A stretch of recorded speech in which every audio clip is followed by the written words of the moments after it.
What's up, guys? It's me, KWS, and we are back again with another video. As you can see, the microphone is in my hand, which means we're going to be talking, we're going to be listening, we're going to be learning, because I have a lot to say about Tekken 8. And obviously, the game is still in the early development stages. I have some worries about it, just from some other information that's come out and stuff we've learned over the past few weeks.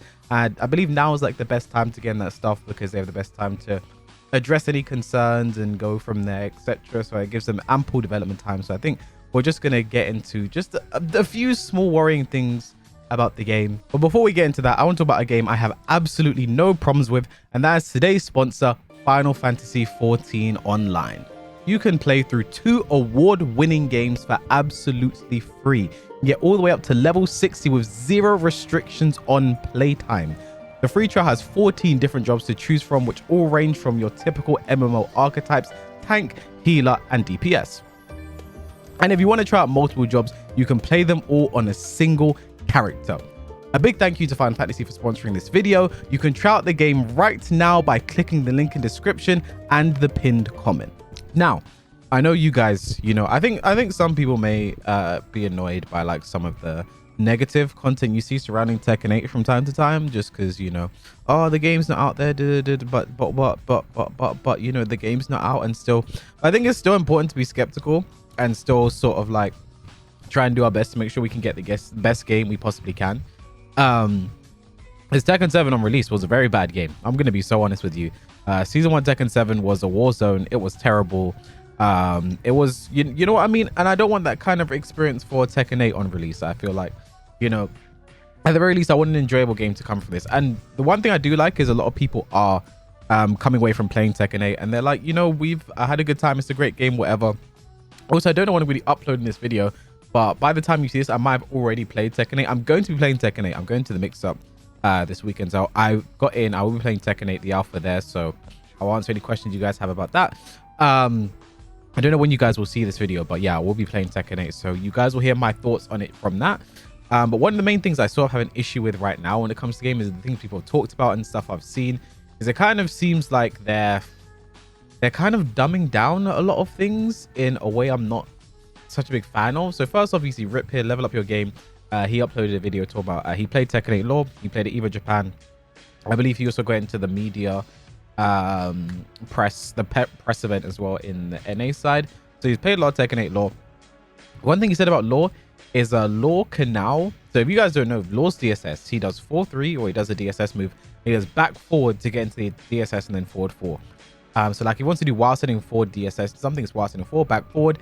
And if you're not tight on your DSS, if you try and do like while sending forward DSS 2 and to get a count hit, if you're not tight on your DSS, you're going to get interrupted. But if you are tight on your DSS, if you are really good at it, you're not going to get a counter hit. And that was something that really, I think, differentiated Law players. Like, for example, Gosane, he's very good at his DSS, very tight with it. You don't really want to challenge him in a lot of situations.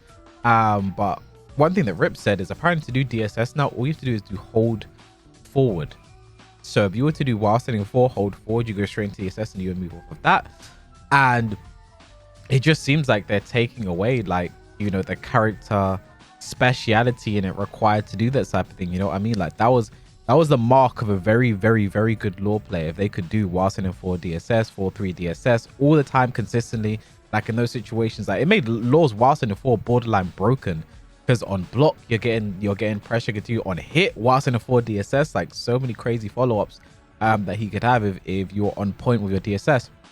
And now just by making it hold forward, it's like so many other people can get access to what only true specialists were able to do. I don't know if this is something that you guys are going to resonate with, and like I sound like I'm an old man, screaming at the clouds, but I do feel like, that ability to express yourself with a character was something that I don't know how I feel about that. Like making like dumbing things down, making something like DSS like super easy like that.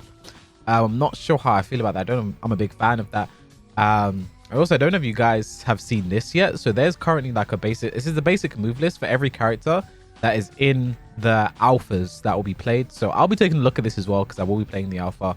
I might play some Lars. I don't know why. Like Lars looks super cool in the game. I think next game I'll play Lars.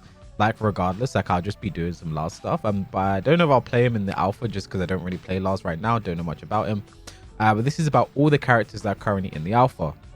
And the big things to take away, first off, I think King is going to be insane in Tekken 8. The things that people have said about the character so far, he is crazy. But one thing about King is where is it? So first off, so he has these throws he can do. This is Shining Wizard. I don't know what input this throw is. I think that's his I think that's what you call it. What does he lift you up in the throw? Muscle Buster. I think that's Muscle Buster. I'm not sure. And this throw as well. I think this is a crouch throw. These throws that he all does will all give him back some heat gauge. This will give him back some of his heat gauge if he lands those throws. And I think one of the craziest things about Shining Wizard, you see the throw there?